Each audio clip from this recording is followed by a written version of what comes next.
नाही, असं आहे की पेपरमध्ये छापून आलेलं हे तेवढंच जनतेपर्यंत जातं. हा अर्थसंकल्पाचा प्रेस कॉन्फरन्सच्या माध्यमातून परत माहिती देण्याचा घाट घातला तो याच्यासाठी की याच्या पाठीमागचं विजन काय आहे, हे का केलं आहे, हे जनतेपर्यंत जायला पाहिजे.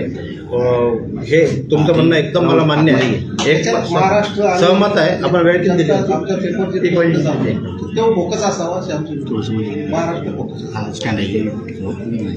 आपला कुठला पेपरचा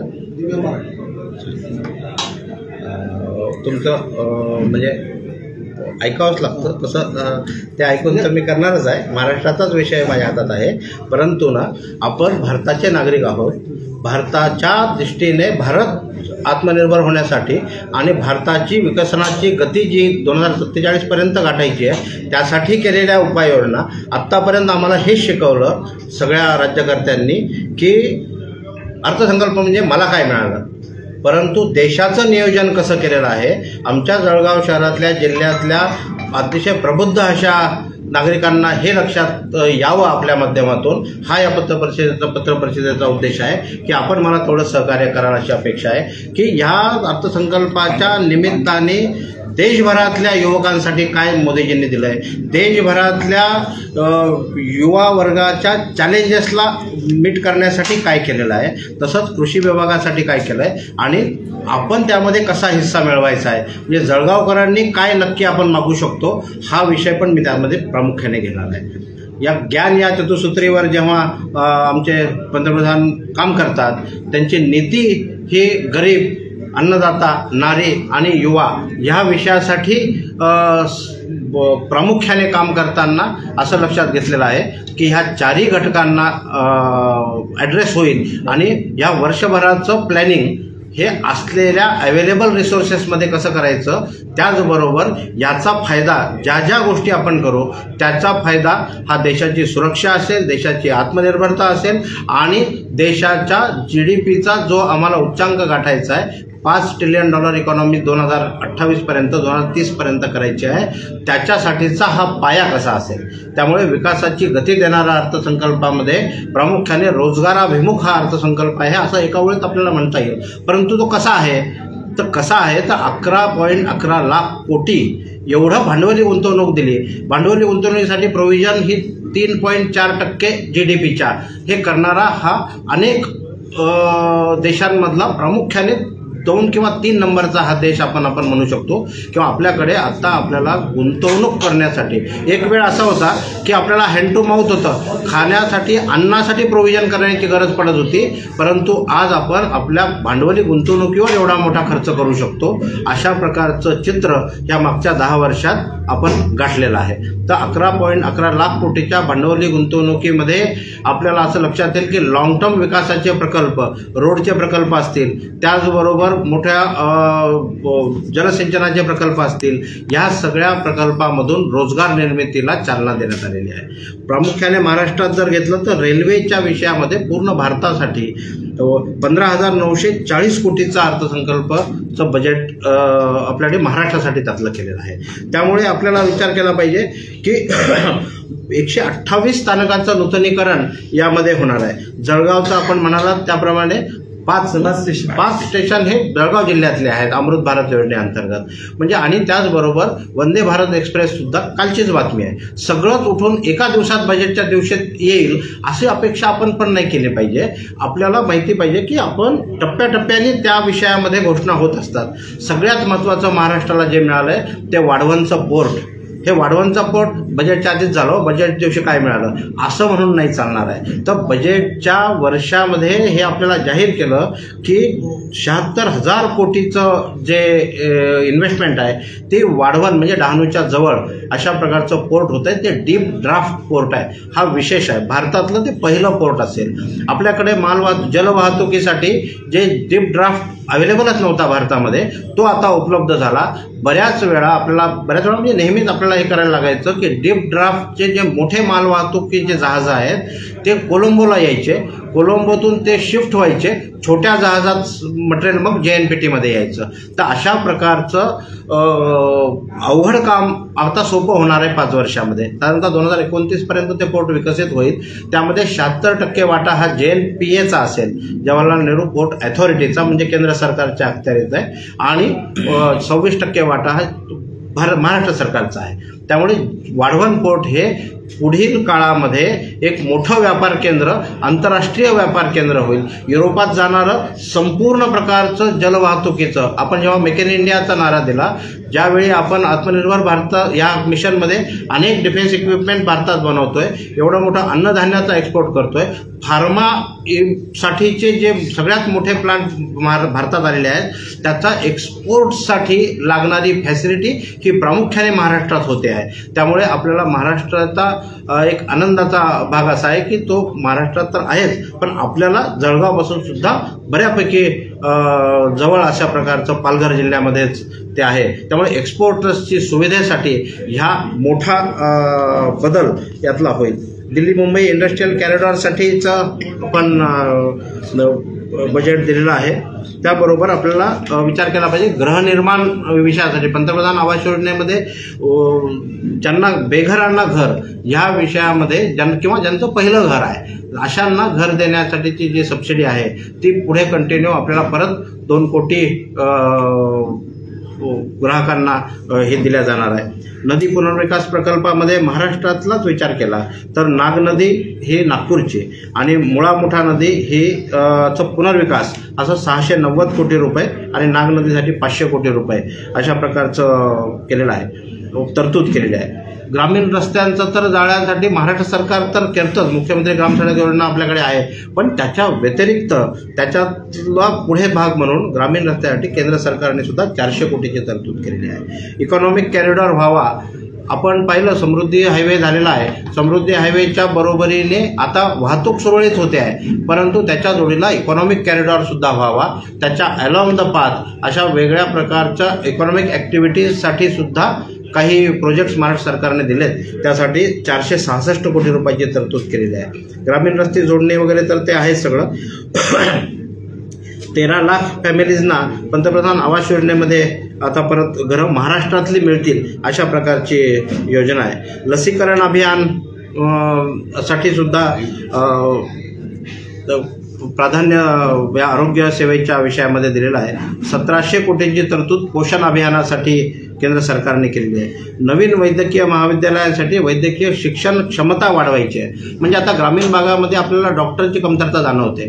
ते डॉक्टर वाढवायचे असतील तर आधी आपल्याला प्रोव्हिजन करायला लागेल बजेटमध्ये, आणि नवीन वैद्यकीय महाविद्यालयामध्ये सीट्स वाढाव्यात, फॅसिलिटीज वाढाव्यात, यासाठी 1577 कोटी रुपये ची तरतूद केलेली आहे. सगळ्यात महत्त्वाचं म्हणजे कृषीसाठी म्हणजे शेतकऱ्यांसाठी यामध्ये महाराष्ट्र आणि इतर पूर्ण उर्वरित भारत असं वर्गीकरण आपल्याला करता येणार नाही मित्रांनो. आपल्याला कृषीसाठीचं संपूर्ण एकच समग्र विचार करण्याची गरज आहे. त्यामध्ये 32 वेगळ्या प्रजातीचं संशोधन करण्यासाठीचं वेगळं संशोधन केंद्र आणि 100 प्रकारच्या वेगळ्या प्रतवारी त्यातल्या येतील अशा प्रकारचं संशोधन केंद्रासाठी प्रामुख्याने विचार या बजेटमध्ये केलेला आहे. त्यासाठी वेगळा पैसे दिलेले आहेत. ह्याचबरोबर सस्टेनेबल डेव्हलपमेंटच्या अंतर्गत शाश्वत शेती विकासासाठी सुद्धा याच्यामध्ये मोठी रक्कम दिलेली आहे. तर ह्या कृषीच्या विषयामध्ये MSP देणारं हे शासन आहे. 50% जास्ती फायदा व्हावा अशा प्रकारचं कॅल्क्युलेशन करून 32 वेगवेगळ्या पिकांना MSP देणारं हे सरकार आहे. त्यामुळे अजूनही देण्याची आवश्यकता आहे का तर आहे, परंतु 32 पिकांना आतापर्यंत MSPचा लाभ दिलेला आहे. मला वाटतं की शेतकऱ्यांच्या मागण्या तर ह्या खूप आहेत, परंतु त्याला टप्प्याटप्प्याने ॲड्रेस करण्याचं काम हे सरकार करतं आहे. तर त्याचं आपण स्वागत केलं पाहिजे. पंतप्रधान मुद्रा योजनेत युवकांच्या रोजगाराच्या बाबतीत बघितलं तर रोजगारासाठी पंतप्रधान मुद्रा योजना सुरू झाली. 10 लाखाचं लोन म्हणजे 10,000, 50,000 आणि 5 लाख आणि 10 लाख अशा प्रकारचं 3 टप्प्यामध्ये ही योजना होती. तर या योजनेमध्ये ज्यांनी 10 लाखाचं लोन घेऊन फेडलं आहे त्यांना आता 20 लाखापर्यंत इलिजिबिलिटी केलेली आहे. सुरुवातीला त्यांनी रोजगार मिळावा, त्यांनी उद्योग सुरू करावा, स्वयंरोजगार व्हावा हा प्रयत्न होता. आता पुढे तो मोठा व्हावा आणि त्यांनी 4 युवकांना रोजगार द्यावा हा त्यातला पुढचा टप्पा आहे. त्यामुळे परत एकदा रोजगाराभिमुख हा अर्थसंकल्प याच्यावर आपल्याला शिक्कामोर्तब करायला लागतं. त्याचबरोबरीने नवीन युवकांना जो फ्रेश कॅन्डिडेट्स आहेत त्यांच्यासाठी ईज ऑफ एम्प्लॉयमेंटसाठी जवळजवळ 500 मोठ्या कंपन्यांमध्ये इंटर्नशिपसाठी काय व्हायचं आधी की कॉलेज पत्र द्यायचं आणि मग ते मुलं अनेक वेगवेगळ्या कंपन्यांमध्ये फिरायचे की द्या आम्हाला जिथं ओळख असेल तिथं जायचं. परंतु आता प्रोव्हिजन केली आहे सरकारने, त्याचं मॅचमेकिंगचं पोर्टल पण होईल लवकरच. त्यामुळे मोठ्या कंपन्यांमध्ये इंटर्नशिप करणं, इंटर्न्स घेणं हे त्यांना कंपल्सरी होणार आहे मोठ्या कंपन्यांना, आणि युवकांना संधी मिळणार आहे की सुरुवातीला 6 महिन्याचं इंटर्नशिप त्यामध्ये आपल्याला करता येईल मोठ्या कंपन्यांमध्ये. मग छोट्या कंपन्या तर घेतातच आहेत, त्यांच्यासाठी अप्रेंटिसची व्यवस्था केली. त्याच्यासाठी राज्याने मुख्यमंत्री कार्यप्रशिक्षण योजना काढलेली आहे. त्यामुळे अशा प्रकारचं युवकांना अनुभव नाही म्हणून नोकरी नाही आणि नोकरी नाही म्हणून बेरोजगारी आहे, तर ह्याच्यातला मध्य मार्ग काढण्याचं काम ह्या इंटर्नशिपच्या यांनी केलेलं आहे. तर एम्प्लॉयमेंटच्या दृष्टीने इन्सेंटिव्हाइज करण्यासाठी उद्योगांना आणखीन एक योजना केली, ती म्हणजे फ्रेश कॅन्डिडेट जर का तुम्ही कामावर घेतला, एखादा इंजिनियर आहे त्याला 1 लाख रुपये पगार दिला मॅक्झिमम, तर त्याचं पहिल्या महिन्याचं वेतन हे सरकार देणार आहे. त्याचबरोबरीला त्याचा जो पहिले 4 वर्षाचा जो PF आहे तो एम्प्लॉयरचा अमाऊंट हे सरकार भरणार आहे, PFचं कॉन्ट्रीब्युशन, आणि तुझ्या एम्प्लॉईच्या कॉन्ट्रीब्युशनमधलं 3000 रुपये हे सरकार भरणार आहे. त्यामुळे याचा विचार केला पाहिजे की रोजगार मिळण्यासाठी प्रोत्साहित करण्याची गरज होती, कारण अनुभव नाही आहे. 2-3 वर्ष अनुभव येईल, पण अनुभव येईपर्यंत त्याने करायचं काय? तर त्याला तुम्ही EPFOच्या कार्यकक्षेत घेतलं तर त्याचा PFचा बोजा हा उद्योजकावर पडणार नाही आणि त्याच्या पगारातलाही कट होणार नाही. अशा प्रकारची छान योजना केंद्र सरकारने दिली आहे. तर या विषयाचं रोजगाराभिमुख अर्थसंकल्प म्हणण्याचं प्रामुख्याने कारण या विषयासाठी येतं. त्याचबरोबर मोठ्या कंपन्या तर पैसे उभेच करतात, मार्केटमधून उभे करतात, सगळंच आहे, मोठ्या होतात. परंतु MSMEसाठी जो गॅरंटी कव्हर लागतं, तर त्या टर्म लोनच्या गॅरंटीसाठी 100 कोटी रुपयापर्यंतची गॅरंटी सुद्धा केंद्र सरकार देणार आहे. आपण बऱ्याच ऐकतो शासकीय हमी आहे, या प्रकल्पाला आहे, त्या प्रकल्पाला. तसं आता उद्योगाच्या अशा प्रकल्पांना सुद्धा शासकीय हमी मिळाली तर तिथे रोजगार वाढेल आणि अशा प्रकारचं हे काम या अर्थसंकल्पातून पुढे येताना दिसतं. सगळ्यात महत्त्वाचं म्हणजे इंडस्ट्रीयल प्लग अँड प्लेचे पार्क 100 शहरामध्ये भारतात बनवले जाणार आहेत. जळगावकरांना सुद्धा ती संधी आहे, प्रत्येक शहराला, मोठ्या शहराला संधी आहे की ज्या ठिकाणी प्लग अँड प्ले MSMEसाठी प्लग अँड प्ले सारखे इंडस्ट्रियल पार्क असावेत.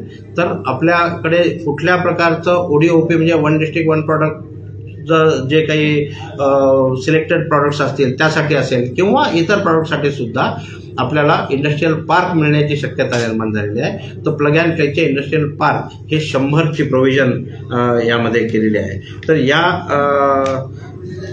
त्याचबरोबर 100 ITIना अद्ययावत करण्यासाठी योजना केली आहे. तर 5 वर्षामध्ये 20 लाख युवकांना त्यामधून कौशल्य विकास केला जाईल. बरं, कौशल्य विकास तर चालूच आहे आपण म्हणणार, पण त्याच्यामध्ये एक फार चांगली योजना आता याच्यामध्ये केली आहे की आपण बघतो एज्युकेशन लोन जे घ्यायचो, तो एज्युकेशन लोन हे फक्त काय म्हणतात त्याला, त्या रेकग्नाइज्ड युनिव्हर्सिटीमधल्याच त्यांना मिळतं किंवा प्रोफेशनल जे कोर्सेस आहेत त्यांनाच फक्त मिळेल, इंजिनिअरिंग, मेडिकल वगैरेसाठी. परंतु आता कौशल ऋण अशा प्रकारचं काम केलेलं आहे. कौशल प्रशिक्षण ऋण म्हणजे आपल्या स्किल डेव्हलपमेंटचे जर मोठे प्रकल्प असतील, मोठे कोर्सेस असतील तर 7.5 लाख रुपयापर्यंत आपल्याला कर्ज घेण्याची सुविधा सुद्धा निर्माण करून दिलेली आहे. तर हे साधारणतः 25,000 विद्यार्थ्यांना आता पहिल्या वेळी ते मिळेल अशा प्रकारचं योजना आहे. शिक्षा ऋणमध्ये म्हणजे जे एज्युकेशन लोन रेग्युलर आहे आत्ता पण ते आहे, त्यामध्ये बिनव्याजी तर करणं पूर्ण शक्य नाही, परंतु 3% इंटरेस्टचा जो बोजा आहे तो कमी करण्याचा प्रयत्न वित्तमंत्र्यांनी केला आहे. तो 3% ई व्हाउचर त्या विद्यार्थ्यांना मिळणार आहे. म्हणजे 10% जर इंटरेस्ट रेट लागला असेल तर 3% हे केंद्र सरकार त्या विद्यार्थ्यांना देणार आहे. त्यामुळे युवकांना समर्पित अशा प्रकारचा अर्थसंकल्प केलेला आपल्याला या ठिकाणी दिसतो. MSMEची गॅरंटी मी आपल्याला सांगितलं. त्याचबरोबर सिबिल स्कोअरच्या बाबतीत आपल्या सर्वांना माहिती आहे, तर त्याची जी क्रेडिट असेसमेंट प्रोसेस होती ती फक्त त्या सिबिल ह्या एका किंवा अशा प्रकारच्या सिस्टीमवर अवलंबून होती. परंतु बँकेला